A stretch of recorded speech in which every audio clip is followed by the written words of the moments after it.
¿Qué tal? ¿Cómo están? Bienvenidos a una nueva edición de este ciclo de diálogos Mejores Pensiones para Chile, desafíos y oportunidades de la reforma. Gracias por acompañarnos a esta hora, en este día jueves 14 de septiembre. Estamos en vivo, bien temprano, son las 9 de la mañana con 4 minutos para comenzar nuestro panel del día de hoy junto a tres importantes invitados para abordar distintos aspectos de esta reforma. Queremos poner el foco sobre todo en los cambios para el Chile del futuro, con una mirada de largo plazo.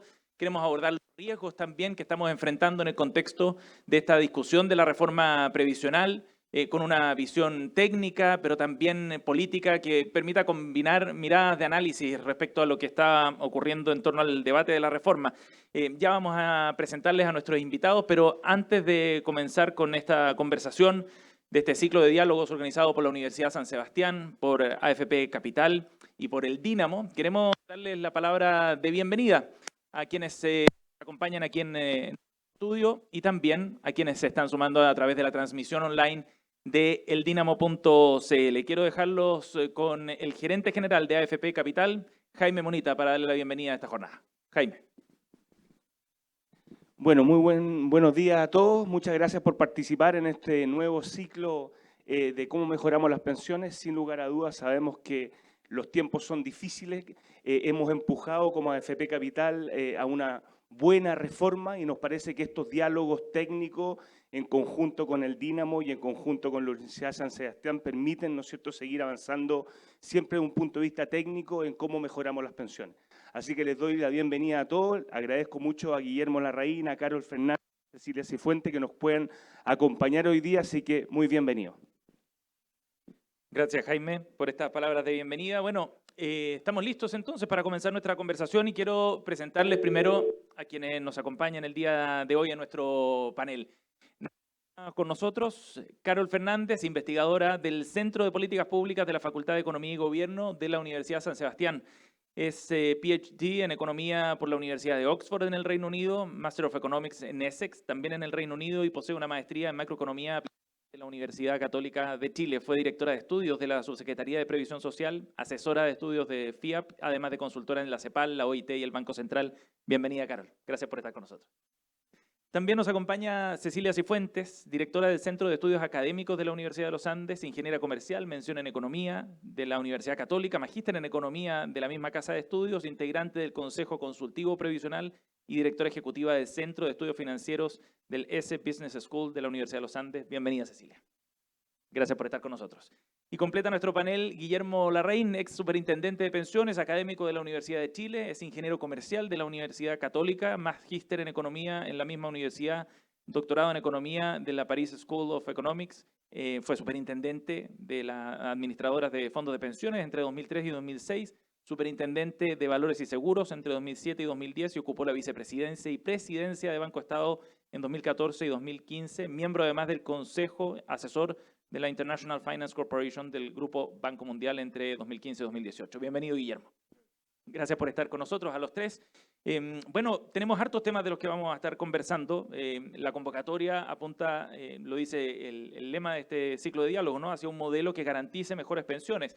Hay muchas formas de abordar esa pregunta en todo caso. Por eso me gustaría partir con una pregunta quizás más amplia, Carol, respecto a qué ámbito debemos abordar para mejorar las pensiones efectivamente. Este es un problema de estructura, de cómo está organizado el sistema, es un problema de parámetros solamente. ¿Dónde está la prioridad a tu juicio, Carol?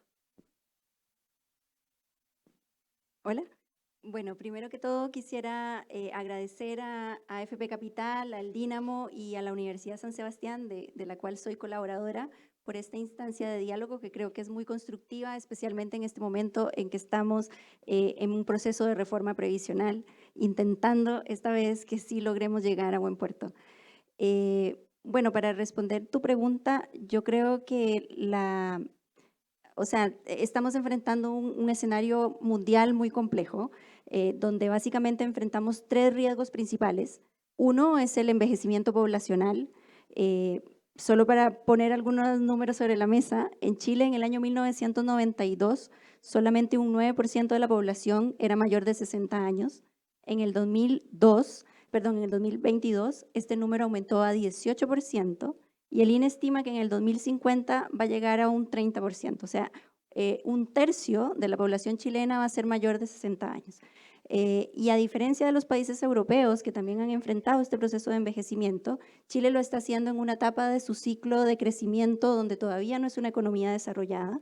Es decir, el envejecimiento nos está agarrando, por decirlo así, prematuramente, sin ser una economía desarrollada y sin tener toda la capacidad para hacernos cargo de esta gran bendición que es la mayor longevidad, pero que también tiene muchos riesgos. Después tenemos un segundo gran cambio en el mundo y es el tema de la irrupción tecnológica, la automatización, las nuevas formas de empleo. Y acá los sistemas de pensiones están diseñados con una puerta redonda donde todos los trabajadores tienen que tener forma de círculo para poder cruzar esa puerta. Y lo que nos hemos dado cuenta es que cada día hay menos trabajadores con forma de círculo y tenemos más cuadraditos, triángulos, rombos, todas las figuras geométricas que no caben por esa puerta.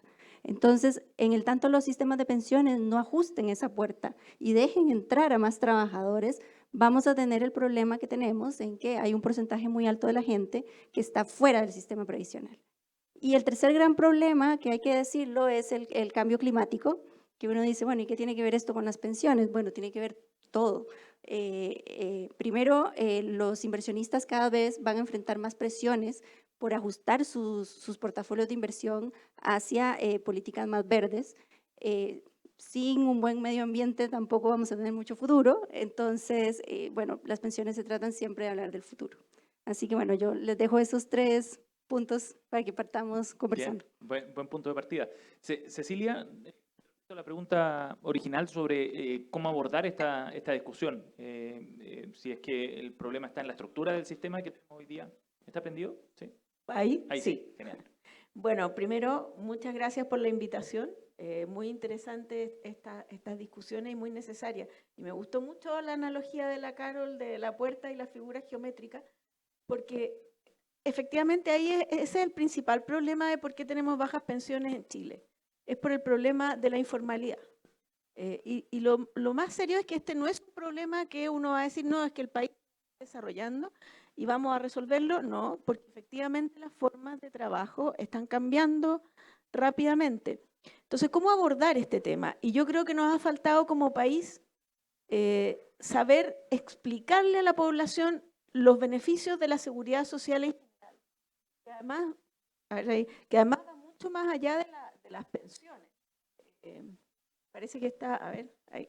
Va mucho más allá de las pensiones. La seguridad social es el seguro de cesantía, es la accidente del trabajo, son los subsidios maternales y paternales. Y eso nosotros no le hemos sabido explicar a la población, que hay beneficios importantes en tener derecho a la seguridad social, pero derechos y deberes. Entonces, yo creo que la discusión en este minuto está centrada en cómo difundimos el derecho, pero sin hacernos cargo de los deberes. Creo que tenemos que buscar formas de formalizar a los trabajadores y lamentablemente esto no va solo con la reforma de pensiones. Es muy difícil en la reforma de pensiones establecer beneficios a la formalidad porque son cosas que se perciben muy lejanas. O sea, uno dice, no, mire, si usted cotiza, en 40 años más, además de lo que cotiza, no es suficiente. Y lo que sí ven es, si no cotizo, tengo asegurada una PGU que además está mejorando. Entonces, yo creo que aquí tenemos que salir de la reforma de pensiones y buscar formas en otras políticas públicas que fomenten las cotizaciones en los trabajadores. Y hay hartas formas de hacerlo. Cecilia, ¿y eso debería estar en el centro de la reforma o como un tema a trabajar, digamos, en no, paralelo? yo creo que tiene que estar en el centro de la reforma porque es la causa principal de las bajas pensiones. Entonces, yo creo que debería ser parte del acuerdo decir ya, ok, aprobemos estas políticas, pero, y esa es mi opinión personal, esta reforma tiene un sesgo pro informalidad, tal cual como está, porque genera un impuesto al trabajo, por lo tanto genera para trabajadores y empleadores el incentivo a no cotizar, y además está esto de subir la PGU. Entonces creo que la reforma como un todo tiene un sesgo a agravar el problema y causa principal de las bajas pensiones y por lo tanto es necesario que, no en el mismo proyecto de ley a lo mejor, pero que iniciemos en forma paralela una discusión, por ejemplo, del efecto que tiene la gratuidad en la educación superior, que solo favorece al 60% más pobre y genera un incentivo enorme a no declarar ingresos. Guillermo, A tu juicio, el foco de la reforma, que es una reforma bien grande por lo demás, pero ¿está bien puesto desde el punto de vista de los problemas que tiene nuestro sistema de previsional hoy día? Yo creo que en general sí. Ujú. Y para volver a la pregunta original, yo creo que acá hay problemas de estructura y de parámetros, Ujú. en ambos casos. Podemos dejar el tema de los parámetros después, porque vamos a hablar de edad legal de jubilación al final, etcétera. Hay un parámetro importante que es la tasa de cotización, que efectivamente tiene que subir. Pero la parte estructural que falta es que tenemos hoy día el país que tiene más tasa de... Creo que hay un acoplamiento con hay un... el propio parlante. Me frito. ¿Qué hago? Sí. Vamos a pedir de inmediato que giren un poquitito el parlante para que no esté directo con el micrófono. Entonces, yo diría que hay un problema con la estructura del sistema. Imagínate que el 6%, como lo ha planteado algunos partidos, el 6% fuera a capitalización individual. Ujú. Terminaríamos con 16% de solo capitalización individual y una PGU de 250.000 pesos, que para la clase media, y en particular clase media alta, es totalmente insuficiente. Ujú. De tal forma que en el futuro todas las presiones para poder generar mecanismos que mejoren las pensiones de la clase media van a dirigirse a justamente la PGU. Yo creo que eso es una falla estructural. Hoy día Chile ya con el 10% de tasa de cotización para capitalización individual es el país que más tiene cotización para capitalización individual y creo que lo que falta en términos de estructura es una forma de capitalización que puede ser capitalización colectiva, puede ser el seguro de longevidad, algo distinto que le agregue una dinámica de generación de pensiones para sobre todo las clases medias y medias acomodadas, distinta de la que provee la capitalización individual. Ese diría que es como el problema global de estructura que la venimos discutiendo desde hace, no sé, 8 años, 9 años, Sí, claro. que esta reforma tiene una forma particular de hacerlo, porque creo que es el camino global en el cual hay que avanzar. Bueno, abordemos ese punto al tiro, el de la solidaridad precisamente, que es uno de los temas que está en el centro. Cómo distribuir ese 6%, si es que destinar una parte a un seguro social, que es lo que propone el gobierno, a un seguro de longevidad. ¿Es necesario generar un nuevo mecanismo de solidaridad, Guillermo, aparte de la PGU, digamos? Porque ese es uno de los argumentos que plantea, por ejemplo, desde la UDI, para oponerse a una fragmentación de ese 6%. Nosotros hoy día tenemos solidaridad en la PGU, que es una solidaridad a través del Tesoro Público, ¿no es cierto?, que es de donde salen los recursos para pagar la PGU.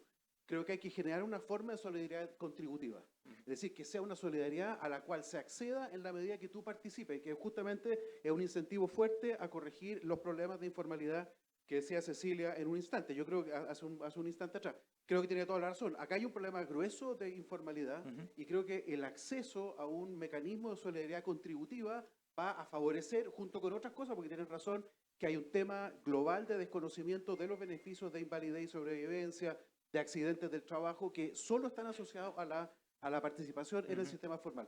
Tenemos que meterte todo eso dentro de un paquete de contribución para que la gente participe y por lo tanto se pueda beneficiar del conjunto de prestaciones que tiene la Seguridad Social. Cecilia, ¿se necesita solidaridad contributiva como plantea Guillermo? Mira, a ver, si uno se retrotrae a lo que pasaba en Chile el año 2019, diciembre de 2019, después del estallido, cuando una de las causas del estallido había sido las bajas pensiones. Y la verdad que había una justificación para esa demanda, claramente. Si en ese minuto el gobierno hubiera dicho, ¿estarían de acuerdo con que yo triplique los recursos del Pilar Solidario en términos reales? ¿Les parece que es poco o estaría bien? Yo creo que la mayoría hubiera dicho triplicar los recursos del Pilar Solidario, tremendo aporte. Ya, está bien, con eso el componente de solidaridad va a ser lo que debería hacer. Bueno, eso ya lo hicimos. Triplicamos los recursos de solidaridad. Yo creo que aquí este es un tema que lo estábamos conversando antes. Yo veo con preocupación la sostenibilidad fiscal de esta triplicación del Pilar Solidario. Creo, y en eso estoy de acuerdo con Guillermo, no podemos seguir, no puede ser el Pilar Solidario la única forma de mejorar pensiones. Pero respecto a solidaridad en la cotización, yo creo que uno se puede abrir a solidaridad en la cotización con 2 requisitos. El primer requisito es que sea solo intrageneracional y no para mejorar pensiones actuales, porque honestamente creo que no estamos en la situación de seguir mejorando pensiones actuales a costa de pensiones futuras. La situación hacia adelante, mientras el país no vuelva a crecer, aquí tenemos un serio problema que en realidad puede pasar perfectamente si seguimos creciendo a estas tasas, que las pensiones en el futuro sean peores que las actuales. o que las financiemos con un déficit fiscal que nos va a generar problemas. Entonces, primero que sea intrageneracional y que todo vaya a ahorro. Tenemos un problema serio de caída en la tasa de ahorro en Chile. Y la segunda es que haya mecanismos para controlar que efectivamente la gente cotice por lo que gana. Porque si no, si la solidaridad va en función de, oiga, usted cotiza, lo ayudo, hay un incentivo enorme a cotizar por el mínimo. Y eso en Chile es muy fácil de hacer. Cotizar por menos de lo que gano. De partida los funcionarios públicos, por ejemplo, cotizan por la mitad de lo que ganan. Entonces aquí habría un sector más o menos grande que se vería muy beneficiado de un sistema que entregue solidaridad en función del monto que uno cotiza. Entonces, yo estoy dispuesta, pero creo que tal como están las condiciones hay que arreglar otros problemas para que esto sea percibido como justo. Ajá. Porque si es percibido como injusto, seguimos en este problema de, entonces yo no cotizo, porque estoy cotizando para pagarle a una persona que gana más que yo, pero cotiza por menos. ¿Carol? Sí, bueno, yo también coincido con mis colegas en que no puede ser que la PGU se convierta en el único mecanismo a través del cual se pueden mejorar las pensiones. Pero indudablemente, si queremos mejorar las pensiones, necesitamos subir la tasa de cotización y además ajustar la edad de jubilación, que es algo que es tabú hablarlo, pero hay que decirlo, necesitamos ahorrar más y por más tiempo. Ahora, sobre la distribución del 6%, yo en eso soy un poquito más tajante. Yo creo que no se justifica la solidaridad contributiva, como la llama Guillermo, porque precisamente va en la dirección contraria de mejorar la formalidad. Acá estamos obligando a la clase trabajadora formal a que tenga que financiar esta solidaridad. Y nosotros en verdad también tenemos un sector muy grande de personas que son los dueños del capital que quedarían fuera de esa solidaridad y que también podrían ser eventualmente partícipes de recibir los beneficios. Entonces, si uno quiere mejorar la solidaridad, lo justo es hacerlo parejo, o sea, que todos los ciudadanos participen de esa solidaridad y no que se le cargue la mano solamente a un grupo reducido de trabajadores, que recordemos en Chile hay una tasa de informalidad del 30%. ¿Y la forma de hacerlo sería con la PGU, o no? La forma de hacerlo sería con la PGU, que ya está en el proyecto de ley. De acuerdo. Ahora, aquí la otra pregunta que uno tiene que contestar es ¿cuánto más le queremos subir las pensiones a los actuales jubilados? Porque ya con la PGU hubo un aumento gigantesco. Y ahí vamos a la pregunta de la tasa de reemplazo, ¿no? Y ahí vamos a la pregunta de la tasa de reemplazo, porque en este momento, considerando los últimos 10 años de ingresos de las personas, la tasa de reemplazo promedio es de un 80%. Entonces, eso es más que el promedio de la OCDE. Ahora, en ese saco hay gente con tasas de reemplazo muy altas y otras con gente con tasas de reemplazo muy bajas. Las personas con tasas de reemplazo bajas en general son la clase media y las mujeres. Entonces, apuntemos una reforma en que si queremos dar un apoyo esté bien focalizado a esos grupos. Ajá. Pero no podemos mejorar las pensiones de los abuelitos actuales a costa de los nietos, porque como bien dice Cecilia, esos nietos en primer lugar van a pagar impuestos por un periodo más largo para pagar esa PGU y en segundo lugar tienen condiciones financieras más difíciles que las que tuvieron esos abuelos, tasas de retorno más bajas, mayor dificultad para acceder a comprar una casa propia y en definitiva es un grupo de la población que es más pobre que los jubilados actuales. ¿Guillermo? Comparto la preocupación que tiene Cecilia respecto a la sustentabilidad de la PGU. Porque hay una presión fiscal gigantesca. Si uno deja la solidaridad exclusivamente focalizada en PGU, la presión por incrementos de pensiones y por lo tanto presión fiscal es gigantesca. Es muy difícil que a través del presupuesto uno diga le voy a dar una pensión, una PGU un poco más alta a una gente que gana un poco más. Entonces,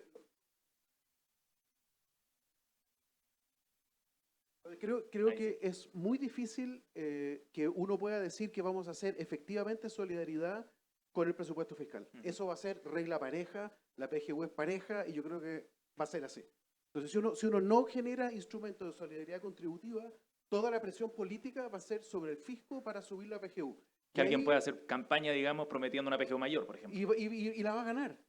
Todo el Lógico. mundo va a decir que está bien. Entonces, ¿Quién se el pondría eso? pensar en solidaridad contributiva es necesario para reducir la presión sobre el presupuesto público derivado de las clases medias, que como dices tú, son las que están más perjudicadas hoy día. Esas clases medias, la PGU, por supuesto que les ayuda, pero no demasiado.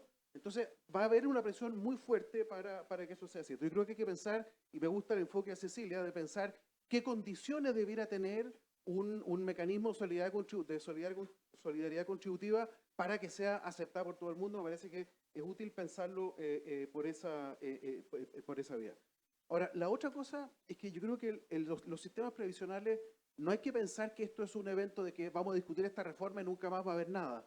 Creo que es mejor pensarlo como un proceso continuo de cambio, realmente permanente de cambio, porque hay muchas dimensiones que no las alcanzamos a meter ahora en esta reforma y que ustedes las han dicho acá, son muy importantes. Bueno, vamos haciéndola a través del tiempo, gradualmente. Necesitamos que el sistema político se ponga las pilas y que empiece en realidad a trabajar esto como un proyecto de ley detrás de otro. Vamos mejorando los temas de formalidad, vamos mejorando los temas de cumplimiento, de supervisión del Estado para que efectivamente no se subdeclaren. El problema del sector público que tú dices, eso porque hay leyes que obligan, ¿no es cierto? Hay muchos incrementos salariales que tuvieron lugar en el pasado y que son no contributivos. Bueno, hagamos lo que sean contributivos, eso le va a costar plata al fisco. Bueno, vamos a tener que ir resolviendo el problema uno a uno. No pensemos que este es el único evento de reforma, creo que tienen que ser muchas las que sigan. ¿Y en ese sentido es mejor dividir la reforma?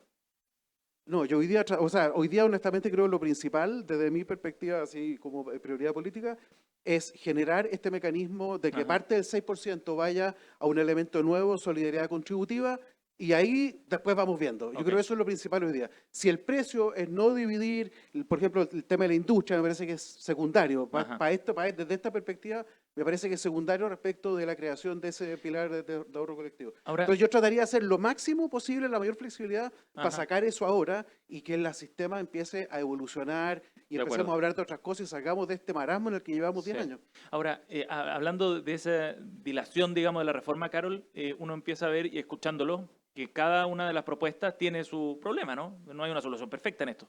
Si aumentamos mucho la PGU, problemas fiscales o problemas de desincentivo a trabajar y a cotizar. Si generamos un pilar contributivo, también eso puede generar, como decía Cecilia, algún desincentivo. Entonces, mi pregunta va a cuál es el problema mayor del sistema hoy día para evitar una solución que genere desincentivos precisamente a integrarse al sistema. ¿Es la informalidad? ¿Es la sostenibilidad fiscal? ¿Dónde dirías tú que está la piedra más grande en este zapato? Porque son varias piedras, digamos. Sí, yo Ahí creo sí. que, sí, ahí sí. Yo creo que en este minuto la principal piedra es precisamente la informalidad, Ajá. porque el sistema de pensiones no es más que un reflejo, es como mirarse al espejo de mi yo del futuro. Entonces, el sistema de pensiones lo que hace es reflejar las condiciones que tiene el mercado laboral. Entonces, si tenemos un mercado laboral donde el 30% de los trabajadores son informales, donde las mujeres cotizan menos del 50% de su vida laboral, los hombres como un 54%, tampoco es que están muy bien los hombres. Tenemos a la gente que entra y sale del mercado formal y ahora, a propósito del seminario, estuve revisando los datos de la Superintendencia de Pensiones. La edad de entrada al mercado laboral se ha venido postergando en Chile. Este año, el año pasado, la edad promedio fue de 28 años. Entonces, los sistemas de pensiones están pensados para que una persona entre a trabajar a los 25 y se jubile a los 65. Son 40 años de cotización. Y en Chile estamos tratando de entregar buenas pensiones con personas que primero están entrando a los 28 años y después las mujeres nos jubilamos a los 60. Claro. Y además le sumamos que estamos 50% del tiempo sin cotizar. Entonces es como que acá la matemática no cuadra. Sí. Entonces no podemos pretender ninguna reforma de pensiones va a lograr mejorar pensiones si primero no mejoramos el mercado laboral. Entonces es fundamental que el país vuelva a crecer porque el crecimiento va alineado con la formalización del trabajo y con una mayor productividad. Sabemos que los salarios también son un espejo de la productividad. Entonces, en este minuto en Chile el salario medio es de 502.000 pesos, o sea, la mitad de la población gana menos de 502.000 pesos. La pensión promedio por renta vitalicia es de 550.000 pesos, incluyendo la PGU. Entonces, la pensión promedio por renta vitalicia hoy día es más alta que el salario salario medio en medio. Chile. Ujú. Entonces, por eso también yo te decía antes, ¿hasta dónde queremos subir las pensiones actuales? De acuerdo. Pensemos un poco en el futuro. Ajá. Cecilia. Sí, concuerdo plenamente. Ese es el problema. O sea, aquí efectivamente lo que nosotros estamos viendo es un reflejo de un mercado laboral bastante precario, pero también, y voy a insistir un poco en el punto, y la expresidenta Bachelet yo le escuché varias veces decir que cualquier persona que trabajó toda su vida tiene derecho a una pensión digna. Y yo creo que eso es un error, porque no basta con trabajar. Y ese es el problema que tenemos. Las personas sienten, oye, pero yo trabajé montones de años y mira mi pensión. Sí, pero ¿cuánto contribuiste al sistema? Entonces, yo creo que nos falta esta lógica de decir derechos y deberes. Estamos demasiado concentrados en el discurso de los derechos. Pero los derechos sin deberes nos generan un problema de sostenibilidad. Y aquí yo creo que hay una paradoja respecto a la postura, a posturas políticas, porque se habla mucho de la sostenibilidad del medio ambiente, y está bien, pero cuando uno habla de sostenibilidad en este tema, en el tema de seguridad social, solo miramos el lado de los derechos. Tenemos que asegurar el derecho a pensión. Y en este momento, por ejemplo, en el tema de la PGU, que yo veo las cifras fiscales, miren, el número de jubilados, de acuerdo a los datos de CELAC, en los próximos 20 años, va a crecer a un 3,5% por año. A eso va a crecer el número de jubilados. Si la economía no crece, solo por ese hecho, solo por el aumento en el número de los jubilados, el gasto público en ese ítem, y si además le agregamos que lo vamos a estar subiendo por presiones políticas, vamos a tener que destinar todos los aumentos de gasto público en el futuro solamente a la PGU. Y sabemos que tenemos otras demandas sociales tremendamente relevantes. Sí. Yo sé que es bien difícil en este minuto parar este tema de subir la PGU. Lamentablemente deberíamos casi prohibirle a los gobiernos que propusieran aumentos de la PGU O anclarla quizás a algún o indicador, ¿no? anclarla al índice de remuneraciones reales, a algo.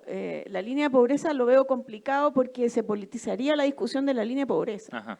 Entonces me parece mejor que uno lo anclara a remuneraciones reales y en este momento a lo mejor decir, ok, vamos a subir la PGU, pero en esta 0,1 UF por año cotizado y ahí dar un incentivo a los que efectivamente cotizaron y resolverle en acuerdo. mayor medida a la clase media. Cecilia, y para hacer foco en particular en una de las propuestas que está en la mesa en esta reforma para hacer solidaridad, el seguro de longevidad, ¿te parece que puede ser un buen instrumento? A ver, yo creo que el seguro de longevidad es un tema a estudiar.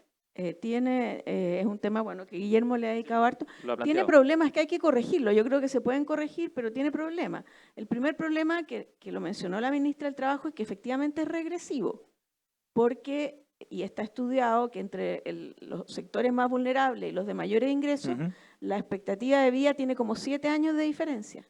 Entonces es harto. Entonces un seguro de longevidad es algo que van a financiar los sectores de menores ingresos para favorecer a los sectores de altos ingresos. Tiene que corregir ese tema. Y el otro tema es un tema más de mercado. No hay una industria que esté desarrollada como para financiar este tipo de seguro, lo que genera el riesgo de que esto caiga en manos del Estado.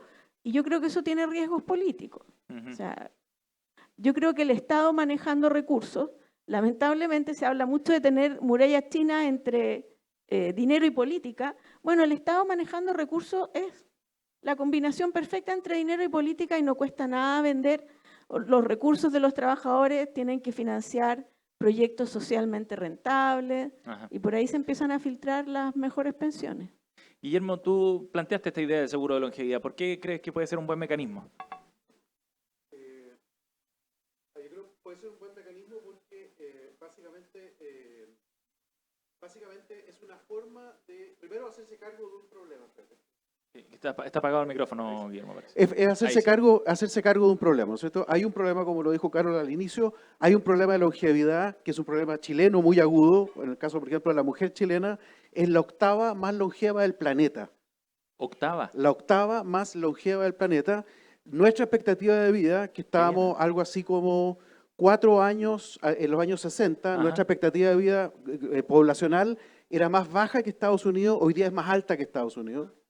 poblacional. Sí, Entonces tenemos un tema con la longevidad. sí. Y ese es un problema global. En parte por eso es que no existen los instrumentos que dice Cecilia, porque efectivamente todo el mundo está enfrentando el mismo problema y por lo tanto la posibilidad de hacer reaseguros como sí podemos tener reaseguros, por ejemplo, en fenómenos como incendios o como terremotos, no lo encontramos en materia de longevidad. Por eso yo pienso que hay que tratar la longevidad de una forma distinta. Ahora, la forma como yo lo he planteado es que las colas de la longevidad extrema, le demos un tratamiento donde quien se haga cargo de ese riesgo sea la entidad que internaliza la parte buena de la longevidad, porque como tú dijiste en tu presentación, Carol, es una bendición que vivamos más. Sí, claro. Pero alguien tiene que hacerse cargo de que hay una parte buena y las compañías de seguro que están a cargo de vendernos rentas vitalicias ven solo la parte, entre comillas, mala, porque tienen que pagar pensiones por mucho más tiempo. Entonces lo que yo digo que eso sea efectivamente una entidad estatal porque el Estado logra captar la parte buena de la longevidad asociada a que la extensión de la vida activa de las personas les lleva a pagar más impuestos por distintas formas. Entonces esa es la forma como yo lo he tratado. Ahora, efectivamente hay problemas. Por ejemplo, lo que dices tú, la regresividad por las expectativas de vida. Pero eso se corrige fácil. Por ejemplo, yo podría decir que los tramos de ingresos más altos pueden entrar más tarde a la cuarta edad y, por lo tanto, acceder al seguro de longevidad después. Ajá. Puedo hacer cosas como esa. Puedo graduar la tasa de cotización en función del salario, cosa que también ayudaría al tema de la formalidad de los trabajadores de menores ingresos. Yo les podría cobrar una tasa de cotización para ese seguro de longevidad más baja que a una persona de ingresos más altos. O sea, creo que las formas de hacerlo se pueden mejorar. Todas esas críticas me parece que son atendibles, son buenas y se pueden corregir al interior de un diseño dado. Sobre el seguro de longevidad en particular, sí. Sí, yo creo que, bueno, acá estamos partiendo como de algo muy teórico, porque cuando uno mira los papers de Guillermo, de la Solange Bernstein, que son como los impulsores de esta solución, claro, en el papel todo se ve muy bonito, pero en la vida real la principal dificultad que tiene el seguro de longevidad es la falta de experiencia internacional. Entonces, yo he estado investigando y en los únicos países donde esto se aplica es en Estados Unidos y en Canadá, pero son voluntarios. Entonces, efectivamente hay un problema de falta de mercado aún, pero yo creo que, bueno, Chile es líder en hacer experimentos y acá nos estaríamos lanzando a un experimento. O sea, esa es la verdad. Puede ser que resulte, puede ser que no. ¿Y el riesgo es muy alto? Y el riesgo es que no resulte y que tengamos que dar pie atrás, que no, efectivamente no surja ese mercado. Yo soy de la idea de que siempre que se crea una demanda, surge una oferta. El Banco Estado hace poco anunció, por ejemplo, que va a emitir $1.000 millones en perpetuidades. Estos son bonos que uno nunca paga el principal y simplemente va pagando intereses a muy largo plazo, 100, 150 años. En Gran Bretaña este tipo de instrumentos existe desde hace mucho tiempo. Entonces, yo creo firmemente en que si se crea este seguro, puede existir una solución privada para proveerlo y que si eventualmente no aparece ningún privado que quiera ofrecerlo, claro, ahí tendríamos que ver la opción de si queremos que sea el Estado quien se haga cargo de ese mercado. Pero yo creo que el mayor riesgo no está, como dice muy bien Guillermo, en la regresividad o en factores más bien técnicos del diseño del seguro, sino más bien en esta como atreverse a lanzarse a un experimento que no sabemos qué va a pasar. Guillermo, ¿quieres agregar algo sobre ese punto? Sobre el experimento, como dice Carol, ¿no? Chile efectivamente bastante líder en experimentar cosas que no han tenido antecedentes previos. Eso en particular no me genera particular temor, nuevamente. Oye, qué difícil ok. Entonces, automático. Entonces creo que hay que pensarlo bien. Yo creo que los experimentos no son una licencia para hacer cualquier tontera. Hay que pensarlo bien. Esta es una iniciativa que ha tenido no mucho seguimiento. O sea, esto estaba como medio dormido. Yo pensé que no iba a pasar nada y de repente reapareció porque algunos grupos políticos lo levantaron. Creo yo que sería útil darle una vuelta más y que efectivamente lo van a hacer, que lo discutamos más en detalle para efectivamente ver cuál es la forma que se puede hacer. En la medida yo tengo una cierta contradicción vital en el sentido que hoy día en la propuesta mía el sector de rentas vitalicias es un sector que sufre bastante. Y ese es un sector que el mercado de rentas vitalicias en Chile es el más líquido del mundo, el más grande, que yo creo que tiene una ineficiencia, pero que esa ineficiencia hay que discutirla bien. Y yo creo que un poco por la calidad de los productos que hoy día existen, ameritaría una discusión un poco más en profundidad. ¿Carol? ¿Sí? Sí, si me permites, yo nada más quisiera agregar Sí. un último punto para este tema, y es que yo creo que es importante que si se quiere avanzar en el tema del seguro longevidad, alejemos a los políticos de la discusión técnica Ajá. y pongamos a gente técnica a discutir el tema, porque podemos terminar con un diseño políticamente atractivo, Ujú. pero técnicamente inoperante. Entonces, creo que si uno quiere avanzar en un seguro de longevidad, hay que juntar a un grupo de expertos que manejen estos temas Bien. y que puedan hacer el diseño de los parámetros, que va a ser bien importante, de cuál va a ser esa tasa de cotización, la edad a la cual el seguro empieza a pagar y si se ancla, por ejemplo, con las expectativas de vida hacia adelante, porque si no, Perfecto. acá vamos a tener un desastre, como Esa dice. sería una gran innovación. Sí. Ese anclamiento del acceso al seguro a la expectativa de vida sería una Ajá. innovación institucional importante, simple, pero importante. De todas maneras. Cecilia, hablemos de parámetros, hablemos de los parámetros del sistema. El tema de la edad de jubilación ha salido ya aquí en esta conversación varias veces, aparece como un tema bien urgente, pero políticamente difícil, socialmente también muy impopular, de todas maneras. ¿Cómo abordar ese tema, Cecilia? Es que mira, siguiendo lo que decía Guillermo, antes de que el gobierno del presidente Piñera propusiera la PGU, con Patricio Arrau hicimos una propuesta en esa Ajá. dirección, de crear una pensión, le llamamos en ese minuto pensión básica universal. Y una de las cosas que sugeríamos en esa propuesta es que la edad de entrega de esa pensión básica se vinculara a la expectativa de vida, tal cual como está sugiriendo. Y yo creo que ese es un cambio que se puede hacer y de esa forma uno aísla la discusión política.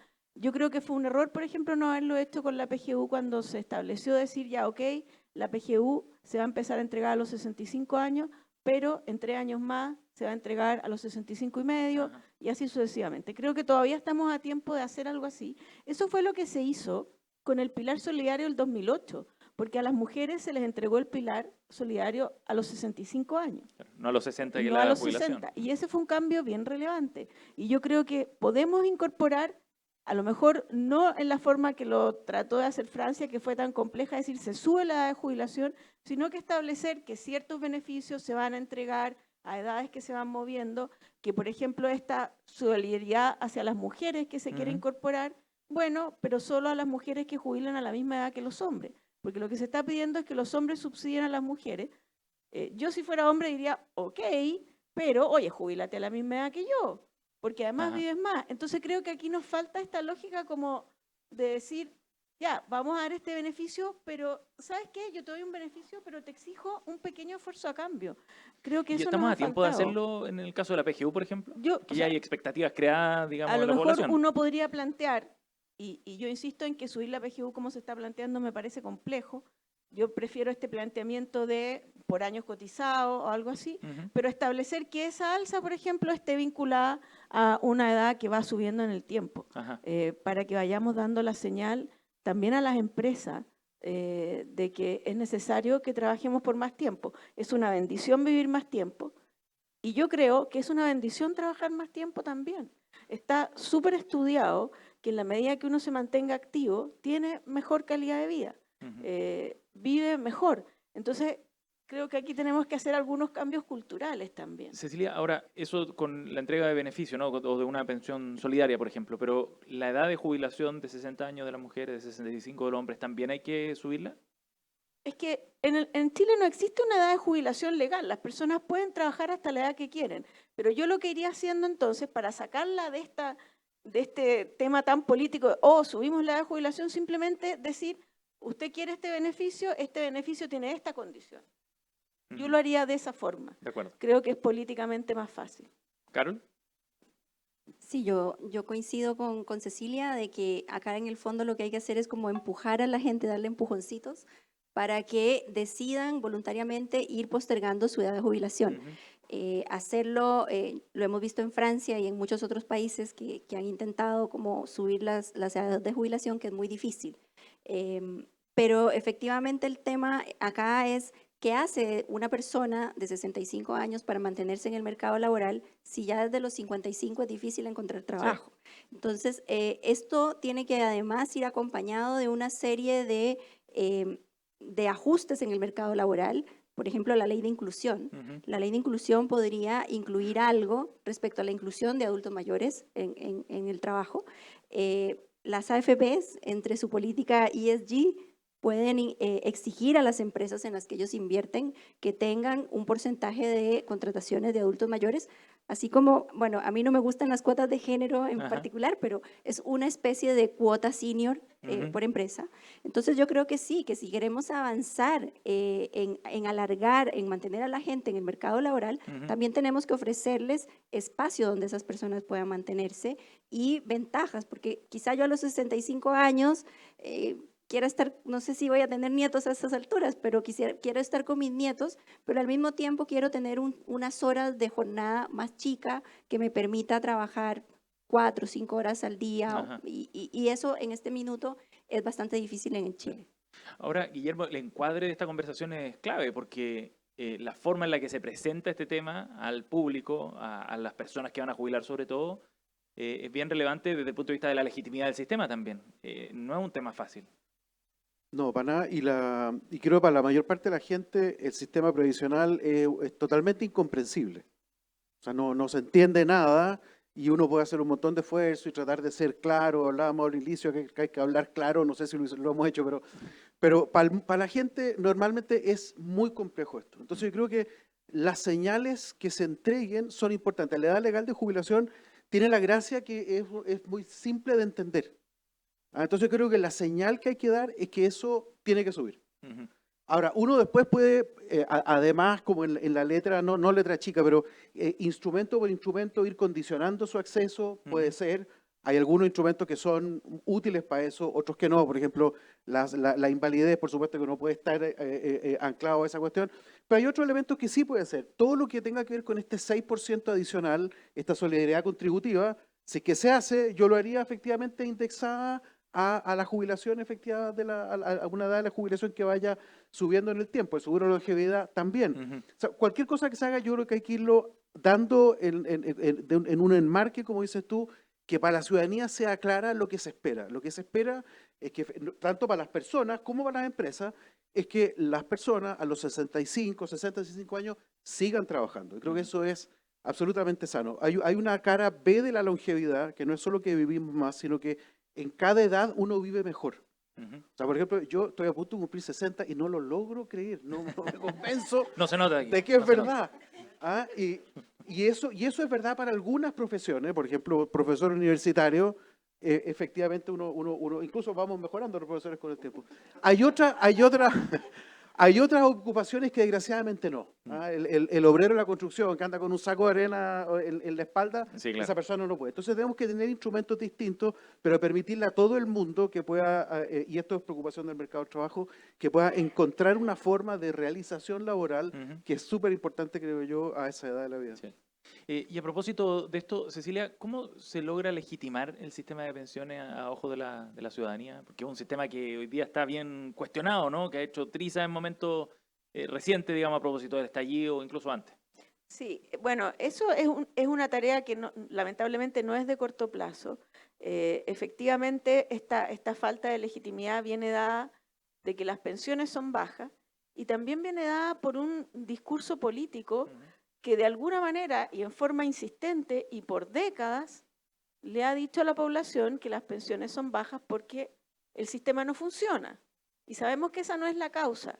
Entonces yo creo que lo primero que habría que pedirle al mundo político es que no sigan de alguna manera diciéndote, o sea, castigando al sistema en forma que no corresponde en el fondo, y esto se sigue haciendo. Esto se sigue haciendo. O sea, yo he escuchado varias veces a gente de este gobierno decir, no podemos seguir con este sistema de capitalización porque fracasó. Y eso no es así. El sistema de capitalización no fracasó. De hecho, la mayoría de los países desarrollados están introduciendo en forma creciente componentes de capitalización a sistemas de reparto que están fracasando. Los que están fracasando son los sistemas de reparto. Todos tienen el desafío de la longevidad y todo lo que hablamos al principio, pero yo creo que es la recuperación de la legitimidad. Ujú. El hecho de que se lograra acordar una reforma de pensiones creo que sería un elemento muy positivo en ese aspecto, y por eso es que a pesar de estas dificultades yo sigo pensando que tenemos que hacer todos los esfuerzos posibles por lograr aprobar una reforma de pensiones ahora. Creo que eso contribuye a la legitimidad y también contribuiría a que dejemos las consignas en esta discusión. Dejemos las consignas que no aportan nada y que más bien desinforman a una población en un tema que objetivamente, como decía Guillermo, es complejo. Ujú. Los temas financieros son complejos casi por definición. Tenemos que ir de a poco avanzando en educación financiera Bien. y ir construyendo legitimidad. Antes de cerrar el tema de los parámetros, muy cortito, Carol, ¿es posible que esta cotización adicional ya no sea de 6 puntos, sino que sea incluso un poco mayor, llegar a 8 puntos, por ejemplo, en un largo plazo? ¿Crees que es factible? Bueno, el promedio en la OCDE es de 18% de cotización. Ujú. Yo creo que es factible ir a, o sea, yo como decía bien Guillermo anteriormente, no hay que pensar que esta es como la única reforma que vamos a hacer. Yo creo que hay que ir pensando en que van a haber próximas reformas. Y un error de esta reforma es precisamente esta visión maximalista que tiene, refundacional, una reforma gigantesca que de hecho hasta leerla es difícil. Y que quizá hay que enfocarse en 2 o 3 puntos a la vez y ir avanzando poco a poco. Pero sin embargo, en este minuto, aumentarla, de hecho, aumentarla en 6% va a ser un golpe fuerte para Sí. los empleadores en un momento en que el país está creciendo Ujú. poco y que recordemos que son los empleadores los que se van a hacer cargo del pago de este 6%. Sí. Entonces, creo que en este minuto no sería el momento de pensar en un aumento mayor, Ajá. pero que sí podemos claramente ir pensando que a futuro tenemos que irnos ajustando. Guillermo. Sobre legitimidad me gustaría decir algo. Sí. Yo creo que acá hay gente que no cree en la capitalización individual, y eso es un dato de la causa. So, yo creo que para diluir la presión de ese grupo, que es un grupo bastante grande, tenemos que enriquecer la forma como se fabrica la pensión. Y por eso creo que el componente de solidaridad contributiva es tan importante, porque lo que es relevante es que la ciudadanía deje de pensar en el sistema previsional como un enemigo. Hoy día hay gente que lo piensa como un enemigo. Sí, claro. Entonces tenemos que enriquecer, diluir de alguna forma la presión hacia otras formas, hacia otras lógicas que tienen riesgo, estamos de acuerdo, como todo tiene riesgo. Yo creo que eso es súper importante para poder ganar legitimidad. Un sistema previsional no funciona si está deslegitimado. Y acá tenemos demasiada gente que no cree exactamente en la forma como se están hoy día fabricando las pensiones, y es importante que ellos darle a esa persona una visión de que también sus valores están básicamente representados en el sistema previsional. Para mí eso es súper importante para darle legitimidad al sistema y permitir que el componente de capitalización individual, que va a seguir siendo muy grande, hay que recordar que estamos hablando que va a ser entre el 10% actual y el 12 o 13, algo así, va a seguir siendo gigantesco. Y por lo tanto, los incentivos a cotizar asociados asociados a la participación van a ser extremadamente altos. Yo creo que eso es súper importante para que el sistema gane legitimidad. ¿Y respecto a la tasa de cotización? ¿De 6 a 7, 8? Yo honestamente creo que hoy día yo iría piano, veamos primero, tratemos de absorber este 6%, es mucho, y en una economía que está creciendo poco, ese impuesto al trabajo efectivamente va a ser un tema. Bien. Entonces creo que hay que hacerlo de a poquitito, y yo partiría con ese número por ahí, no le metería más pelos a la... Perfecto.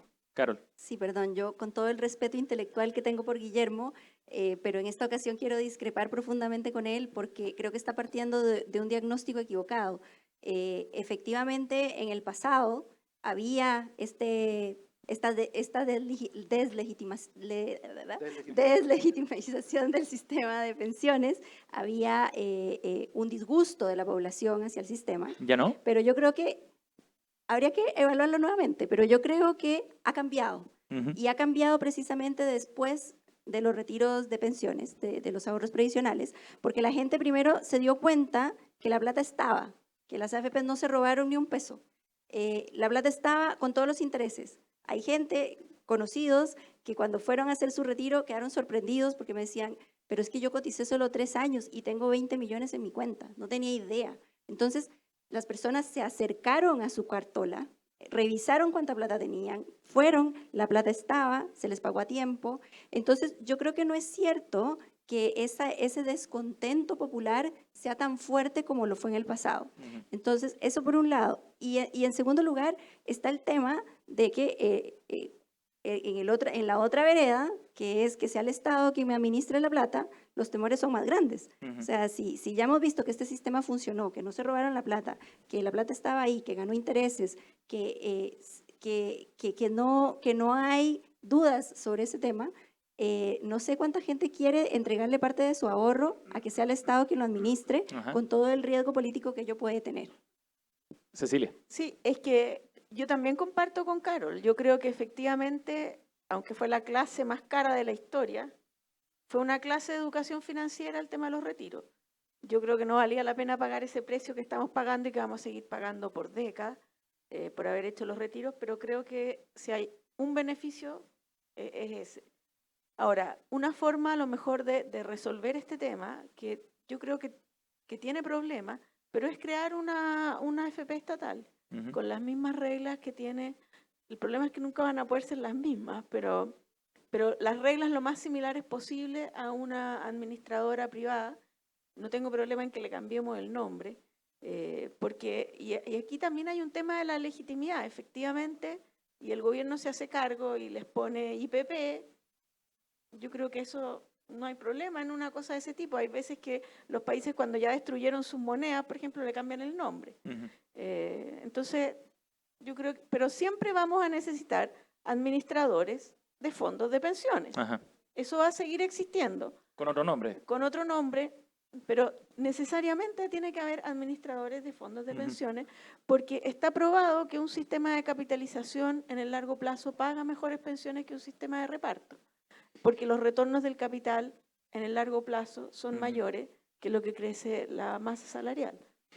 Estamos llegando ya casi a una hora de conversación y hay un tema que además está bien noticioso, que no quiero dejar pasar, que tiene que ver con la rentabilidad del sistema a futuro. Ayer en el Chile Day hubo anuncios importantes. El superintendente Osvaldo Macías anunciaba que ya se solicitó al Banco Central hacer algunos cambios, por ejemplo, respecto a la capacidad y la posibilidad de invertir en activos alternativos por parte de las AFP. Y esta me parece que es una buena puerta para discutir el tema de la rentabilidad, que es clave también, entendiendo además que el sistema ha mostrado rendimientos decrecientes en las últimas décadas. Cecilia, ¿cómo ves ese punto? ¿Se tiene que incorporar también este tema dentro de esta discusión? Bueno, es que ese es un tema clave. La rentabilidad es clave en la pensión.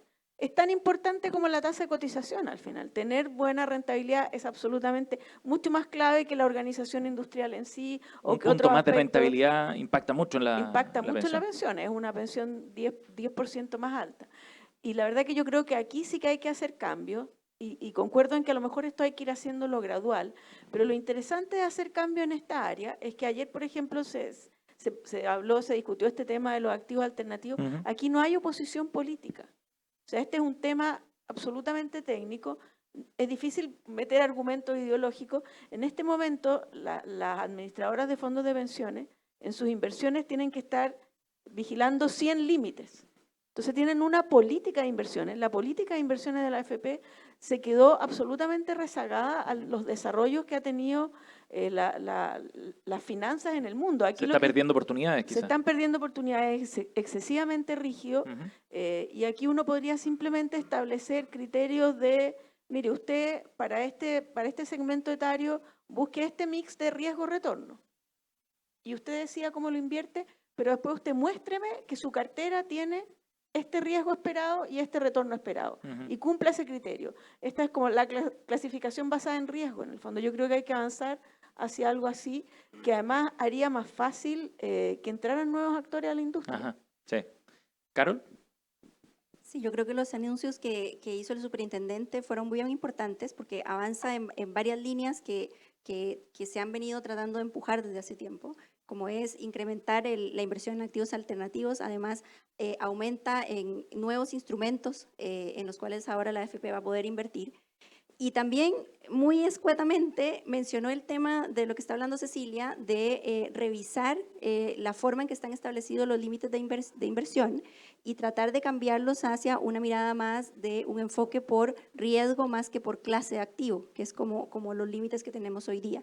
Entonces, efectivamente creo que avanzar en mayor rentabilidad es súper importante. El mismo superintendente hablaba de que para un hombre un punto de aumento de rentabilidad significa un 27% de aumento en la pensión, para una mujer un 23% porque nos jubilamos antes y vivimos más tiempo, pero es un efecto muy potente. Sí. Entonces, de hecho, este número muchos lo tenemos en la cabeza, que es que por cada 1.000 pesos que uno tiene invertido en su AFP, más o menos 700 pesos son rentabilidad y solo 300 fue aporte personal.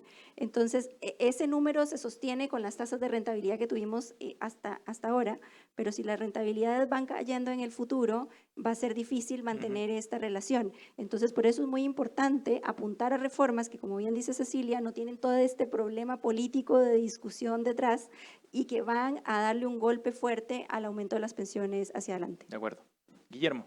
Sí, totalmente de acuerdo. Creo que una buena medida la que se está anunciando. Hay algunas cositas un poco más de detalle. ¿Cuántos de esos activos alternativos van a ser invertidos directamente por la AFP? ¿Cuántos se van a canalizar a través de administradores especializados? Yo soy de la idea que por la naturaleza de los activos alternativos, estamos hablando de instrumentos inmobiliarios, pequeña empresa, venture capital, cosas como esas, eso tiene que ser más bien delegado en administradores especializados, más que la AFP propiamente, que no tiene las condiciones para hacerlo. Pero quisiera agregar una cosa e hilar esto con una discusión sobre la estructura que estábamos conversando hace un rato atrás. Cuando tú miras la cartera de la AFP hoy día, a pesar de que ha reducido la cantidad de activos líquidos que tiene en las carteras, sigue siendo bastante alta, dado que es un sistema de previsión que tiene que pensar que va a acumular ahorro en el máximo a 40 años, un poco menos en promedio, pero en torno, pero son miradas de largo plazo. Tenemos demasiados instrumentos líquidos. Esos instrumentos líquidos tienen que ver con que hay libertad de opción en dos dimensiones hoy día. Me puedo cambiar de AFP y me puedo cambiar de fondo. Entonces la AFP tiene que tener una cantidad de instrumentos líquidos que es excesiva para poder invertir a largo plazo y a rentabilidades mayores. Tenemos que, por un lado, creo yo, tratar de reducir los niveles de libertad de opción que tienen hoy día los chilenos en esas dos dimensiones. Pero para ligarlo al tema de la estructura, si es que se avanza en el pilar de capitalización colectiva, yo lo haría de una forma donde esa libertad de opción literalmente no exista. Y, por ejemplo, los fondos generacionales permiten eso.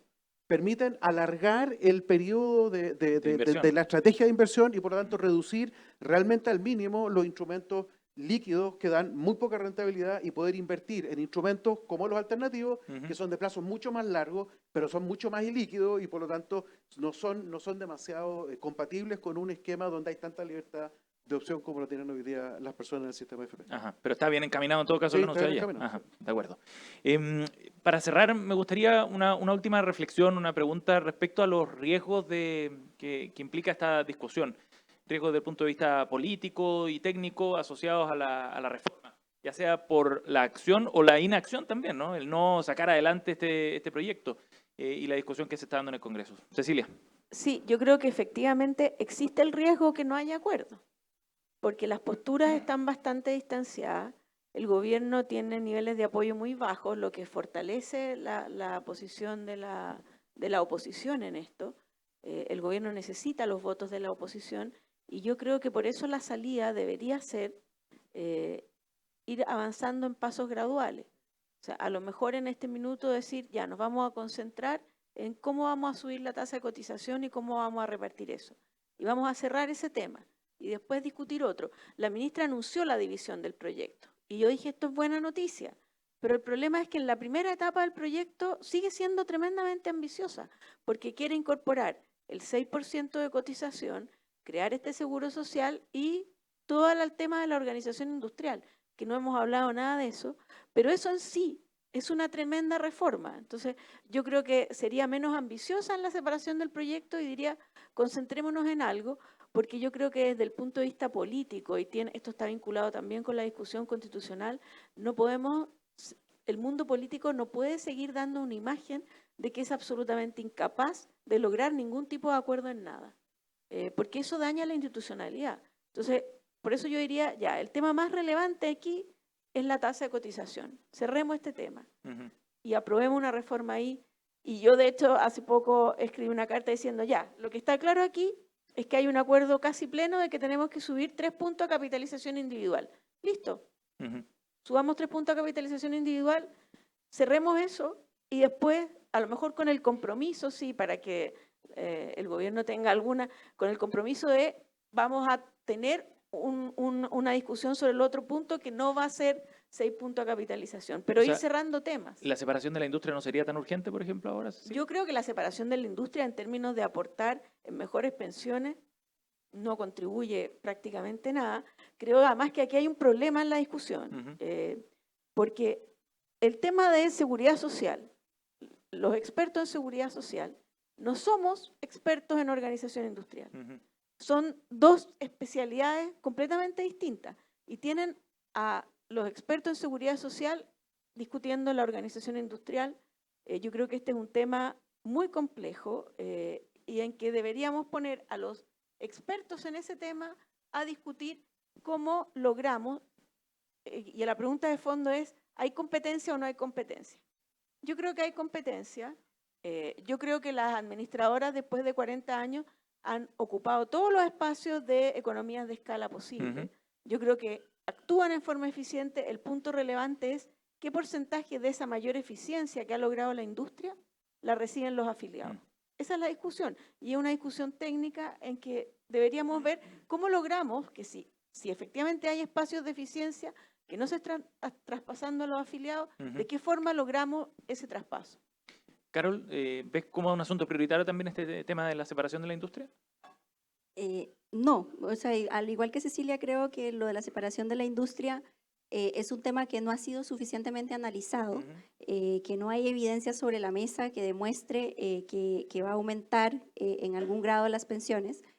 Se habla de que va a bajar los costos de administración, pero yo eso no lo tengo tan claro porque ahora eventualmente tendríamos docentes que van a cobrar comisiones distintas por tareas distintas. Entonces habría que ver si la suma de esas dos comisiones termina siendo menor que la comisión que estamos pagando hoy día. Entonces, yo creo que faltan antecedentes para tener una posición clara al respecto.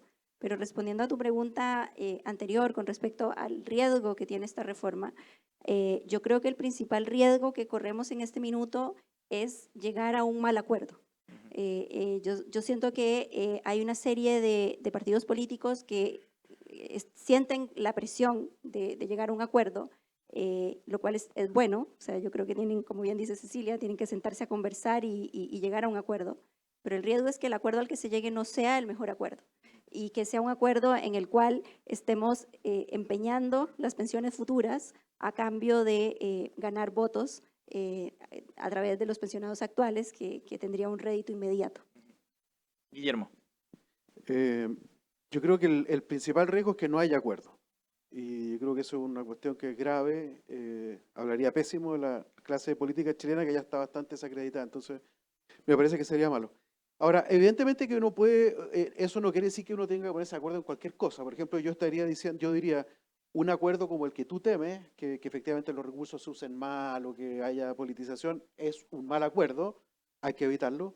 Creo que también sería un mal acuerdo que el 6% fuera capitalización individual, porque en la práctica no tendríamos cómo sobrevivir los próximos 20 años con pensiones para la clase media, media alta, que serían muy bajas. La PGU no va a poder subir por las razones que estábamos viendo de política fiscal y por lo tanto creo que sería como un salto al vacío pensar que en los próximos 20 años no va a haber algún tipo de manifestación, de movimiento político que vaya a tratar justamente de hacer el tipo de reforma que hoy día podríamos tratar de causar mejor. Entonces yo creo que el buen acuerdo es, veamos cómo hacemos algún mecanismo de solidaridad contributiva que sea aceptada, que dé cuenta de todos los riesgos que ustedes han dicho acá, que me parece que son legítimos, y habrá que acotarlo, y me parece que eso es bien importante. Creo que el principal acuerdo hoy día es que no haya acuerdo y hay que tratar de avanzar a que sea un acuerdo bueno. Guillermo Larraín, Carol Fernández y Cecilia Cifuentes han estado con nosotros. Les pido un aplauso, por favor, para nuestros panelistas del día de hoy. Muchas gracias a los tres por estar con nosotros. Muy interesante la conversación. Espero que la hayan disfrutado también. Recuerden que esto queda grabado además y disponible a través de la plataforma del Dínamo. Gracias por acompañarnos en este ciclo de Mejores Pensiones para Chile, organizado por Universidad San Sebastián, AFP Capital y el Dínamo. Nos vemos a la próxima. Chao.